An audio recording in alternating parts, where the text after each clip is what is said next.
kita. Welcome to Gibeon Church.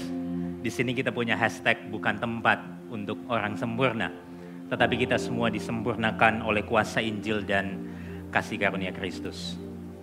Saudara, kita sudah memasuki pertanyaan yang ke-18 dari Katekismus Reformasi. Dan seperti biasa saya akan membaca pertanyaannya lalu kita bersama membaca jawaban serta ayat Alkitabnya. Mengapa Kristus Sang Penebus harus mati? Karena Allah menetapkan dalam kasih-Nya untuk menyelamatkan suatu umat bagi dirinya sendiri. Dan karena kematian adalah hukuman atas dosa, maka Kristus rela mati menggantikan kita untuk membebaskan kita dari kuasa dan hukuman dosa dan membawa kita kembali kepada Allah.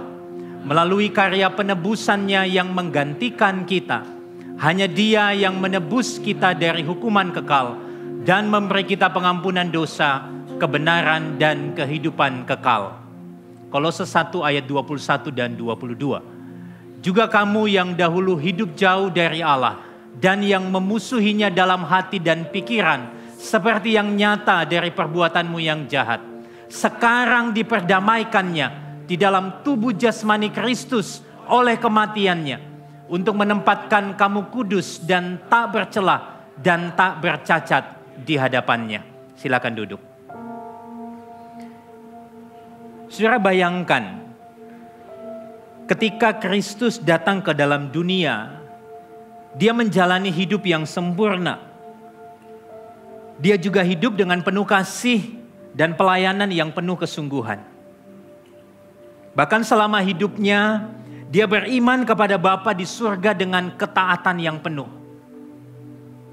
Tetapi mengapa pribadi seperti Yesus harus mati? Bukankah lebih baik jika Dia hidup lebih lama? Atau bahkan Dia hidup selamanya, supaya kita bisa meneladani hidupnya?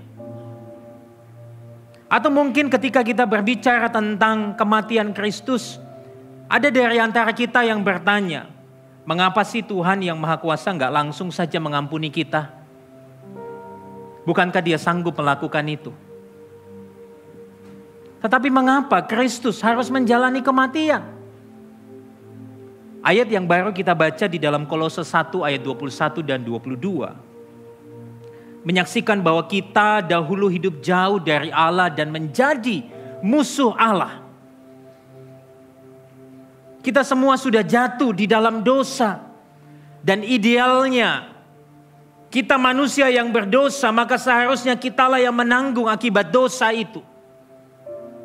Tetapi Injil Yohanes pasal 3 ayat yang ke-16 mengatakan, karena begitu besar kasih Allah akan dunia ini, sehingga Ia telah mengaruniakan anaknya yang tunggal, supaya setiap orang yang percaya kepadanya tidak binasa, melainkan beroleh hidup yang kekal.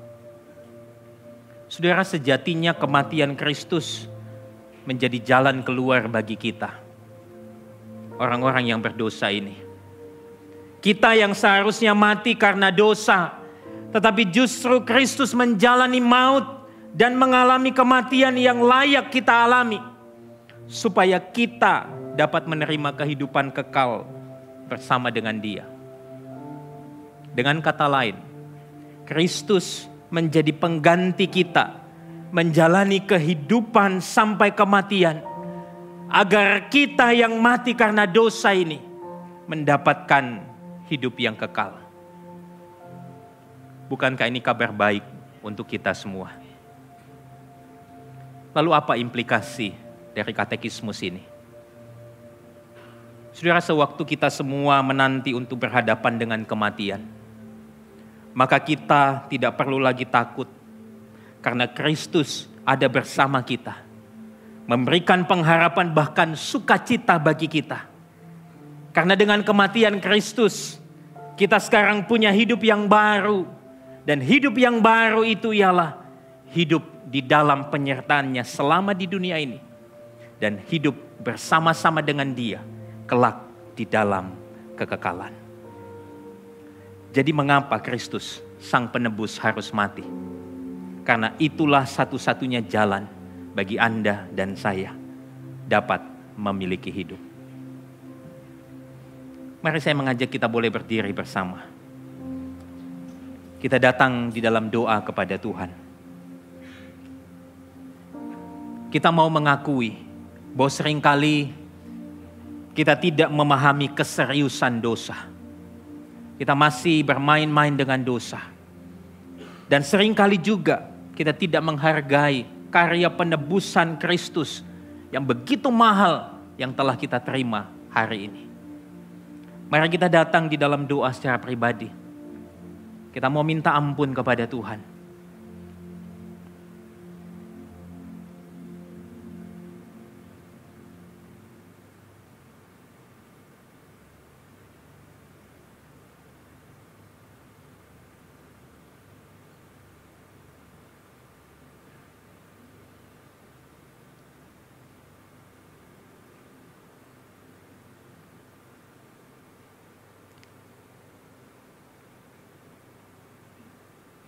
Ya Tuhan, ampuni kami, karena seringkali kami tidak memahami keseriusan dosa.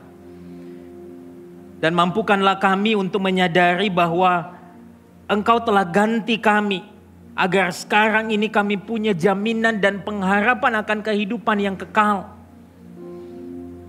Dan hari ini Tuhan, sekali lagi kami mau bersyukur akan pengorbanan-Mu yang sungguh besar bagi kami. Terima kasih ya Tuhan, terima kasih. Di dalam nama Tuhan kami Yesus Kristus, Sang Penebus kami yang telah mati dan hidup, kami berdoa. Amin.